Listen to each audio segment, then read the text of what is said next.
So, kapapasok lang na balita, allegedly si Lisa Marcos ay naka-hold o hindi basta-basta makakauwi ng Pilipinas dahil di umano ay iniimbestigahan dahil sangkot ang kanyang entourage Person of na interest siya ngayon. Ate Claire, person of interest siya ngayon. person of interest siya ngayon.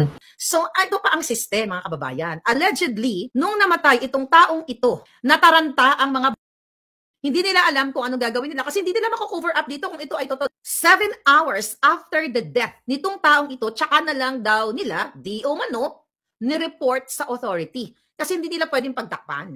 May mga tumangka na ibalik ka agad ang bangkay sa Pilipinas. But you cannot do it in America. Kasi dadaan ka sa proseso. Kapag suspicious ang kamatayan ng isang tao, kasi hodang ikaw ay powerful na personality, kasi hodang ikaw ay powerful artista o whatsoever, hindi ka makakalusot. Paano ngayon ninyo pagtatakpan na may kasama kayong nategi dito sa Amerika pa nategi sa Los Angeles and sa Beverly Hills? Social ang kinamatayan. At least, namatay ka sa Beverly Hills. Saan ka namatay? Ay, hindi ka na pa napakakasagot. Saan namatay yung friend mo? Doon sa Beverly Hills. Kung ito ay allegedly 7 hours ni report, ang kanyang kamatayan, may mga titignan na anggulo ang authority. Pwedeng nag-obstruction of justice, tampering, pagtatakpan mo, baka gusto nilang sabihin inatake sa puso. For sure, baka yun kung sa Pilipinas kasi pwede nilang palabasin na inatake sa puso o na ganito na ganyan kasi nababayaran lahat ng kapulisan.